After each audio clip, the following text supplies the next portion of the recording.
बिस्मिल्लाहिर्रहमानिर्रहीम। अस्सलाम वालेकुम दोस्तों, आज मैं आपको अमलियात की दुनिया में एक और स्टेप के मुतालिक बताने लगा हूँ। ये मैंने चार्ट बनाया हुआ है मंसूबात सियारगान के नाम से। मतलब इसमें जो सितारे हैं, जो जो सियारे हैं जिसे कहते हैं, सितारे भी कहते हैं, सियारे भी कहते हैं, ठीक है?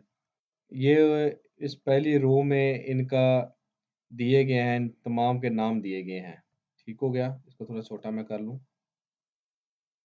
ये इनके नाम दिए गए हैं, ठीक है? इस पहली लाइन में और फिर दूसरी लाइन में एदाद सितारा, अदद यानी कि ये जो सियारा है ज़हल, इसके जो अदद बनते हैं, इनको जमा करके इनके एदाद वो 45 बनते हैं, ठीक है? इसको जो मुवाफ़िक दिन है, वो हफ़्ते का है और इसी तरह हफ़्ते के जो हफ़्ते के जो मतलब अदद बनते हैं वो 490 हैं, ठीक है? और इसका जो नक्श बनता है वो मतसा है और ये 7वाँ आसमान से इसका मुंसलिक है, ठीक है? और इसी तरह इसको जो धात है वो सिक्का है और रंग जो है इसका स्याह है और अंसर हाकी है, पत्थर संग मूसा है और जिन्स मुज़क्कर है और ख़ासा जो है वो नहास अकबर है।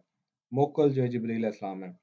अच्छा, यहाँ तक जो है ना, ये तो हमारे जो अल्लाह के नेक बंदे गुज़रे हैं, मतलब जो पहले उलमा थे, उन्होंने तहकीक करके कुछ कैलकुलेशन वगैरह करके, ठीक है, उन्होंने इसको इसके साथ मुंसलिक किया। उन्होंने ये रूफ़ अदद के जो अबजद हैं उन्होंने निकाले, नंबरिंग वगैरह निकाली, ठीक है।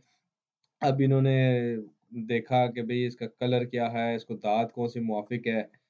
तो उन सब ने एक तरतीब बना के एक चार्ट मतलब उन्होंने लिखा, हर किसी ने। तो अब अगर कोई सर्च करने वाला अगर ये रिसर्च करे आज के दौर में कि देखे कि ज़ुहल जो है वो कौन-सा सियारा है, ठीक है? जैसे मरीख़ है, मार्स को कहते हैं, मुश्तरी, जुपिटर को कहते हैं, यानी कि इस तरह इनके नाम हैं।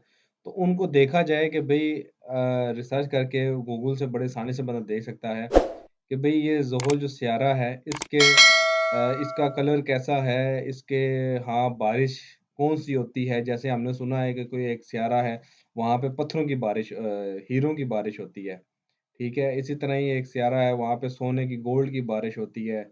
मतलब मुख्तलिफ सियारों पे मुख्तलिफ किस्म के उसके तासुरात हैं, उसके ऊपर बारिशें होती हैं और ये भी उसके मुतालिक मतलब बताया गया है, ठीक है? अब इसका जो ताल्लुक है वो 7वें आसमान के साथ है, मुश्तरी का जो है 6ठे आसमान के साथ है, मरीख़ का इस तरह 5वें के साथ है। तो ये तमाम यहाँ पे लिखे हैं। फिर उन्होंने जो उलमा थे उन्होंने फिर इसकी कैलकुलेशन की कि कि इनके दाँत क्या बनते हैं सियारे के, ठीक है? वो यहाँ लिख दिए। दिन जो मुवाफ़िक है वो जुमेरात है।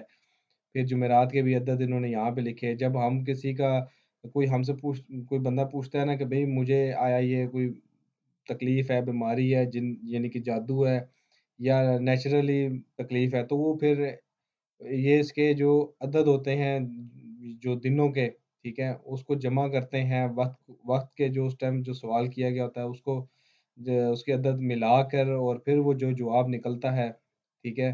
फिर वो उसको बताते हैं कि भई अगर 2 आया तो तुम्हें जादू है कि नहीं है, 1 आया तो तुम्हें नॉर्मल मतलब नेचुरल बीमारी है, तो अगर 3 आया तो तुम्हारी जिस्मानी बीमारी है। तो ये इस तरह का सीन चलता है। आजकल बहुत नेट के ऊपर जो है यूट्यूब पर बैठे हुए आमलीन बैठे हुए हैं, ठीक है? पीर बाबे, जो जी वो बड़ी दे रहे हैं कि भई हमसे इजाज़त ले लें, तो फ़ोन करें, तो ये करा लें, वो करा लें। ऐसा कुछ भी नहीं होता है। ये सब इनके टोपी ड्रामे हैं। ऐसा कुछ भी नहीं होता है। कुछ भी नहीं। आप उनसे सिर्फ़ इतना फ़ोन पे कह दें कि भई मुझे मेरे शहर का नाम बता दें कि मैं कहाँ से बात कर रहा हूँ, बस। आगे आप खुद समझदार होंगे कि सहारा करें, जो भी है, कोई एक फ़ॉन्ट जो है, पहला जो उसका हरफ़ है, वो सही बता दें कि भई मैं किस शहर से हूँ। ये नहीं बता सकते आपको, तो ये नेट पे फ़ुज़ूल किस्म के जो है ना, ये आमलीन बैठे हुए हैं। मैं ये नहीं कहता कि मैं बहुत बड़ा आमिल हूँ, मैं ऐसा आमिल नहीं हूँ, बस ये मैं तो आपके साथ थोड़ी-थोड़ी इन्फॉर्मेशन शेयर कर रहा हूँ कि आया अमलियात की दुनिया में हर चीज़ को मंसूब कर दिया गया है सियारे से कि जी ये सियारा इधर होगा तो फिर ये काम करें तो बेहतर होगा, अगर ये सियारा इधर होगा तो ऐसा नहीं है, ये सब बनी बनाई बातें हैं। और यहाँ पे जो मैं सिर्फ़ एक इन्फॉर्मेशन के लिए कि ये आप देख लें कि ये सियारे मतलब यहाँ नाम लिखे हुए हैं, फिर उनका दिन के जो इनके दाद हैं वो हैं, फिर इनका दिन कौन-सा है, तो ये है, ठीक है? तो इस हिसाब से ये सारा एक-एक चार्ट बना हुआ है। तो मैंने इसको ज़रूरी समझा आपके साथ शेयर कर लूँ। चलें जो लोग जो अमलियात का शौक रखते हैं, जिन्हें बहुत शौक है, वो तो ज़रूर इससे कोई ना कोई फ़ायदा उठाएँगे। लेकिन मेरे नज़दीक मुझे तो इसमें कुछ ख़ास नज़र नहीं आया सिवाय इस लाइन के और इन के। क्योंकि जब कोई अदद निकालना होता है, तो फिर वो मरीज़ से जब पूछते हैं जिस दिन वो सवाल कर रहा होता है, फिर उस दिन के दाद जमा करते हैं, फिर उसके बाद देखा जाता है कि भई कौन-सा ऐसे नक्श लिख के दिया जाए, ठीक है? फिर उस हिसाब से एक नक्श लिख के दिया जाता है। और इंशाअल्लाह ताला मैं अगली वीडियोज़ में इंशाअल्लाह कोशिश करूँगा कि आपको ना एक-एक इन सब का जो है ना ये 9 बाय 9, 10 बाय 10, 8 बाय 8 और 9 6 बाय 6, 7 बाय 7 के जो है नक्श एक-एक करके तरतीब से मैं बताऊँ कि भई ये नक्श कैसे फ़िल होते हैं, ठीक है? और फिर उनका तरीक़ाकार भी बताऊँ। लेकिन मैं कह रहा हूँ स्टेप बाय स्टेप चलूँ। अभी ये एकदम से ही अगर मैं आपको 8वीं क्लास में ले गया तो फिर आप कहेंगे यार हमें तो समझ नहीं आई। तो इंशाअल्लाह ताला इंशाअल्लाह मैं अगली दफ़ा आपके लिए बेहतरीन वीडियो लाऊँगा मज़ीद इन्फॉर्मेशन के साथ। तो अगर मेरी आपको ये इन्फॉर्मेशन अच्छी लगी हो, वीडियो अच्छी लगी हो तो ज़रूर सब्सक्राइब कीजिएगा, शेयर कीजिएगा, लाइक कीजिएगा। मुझे इजाज़त दीजिए। अल्लाह हाफ़िज़। अस्सलाम वालेकुम।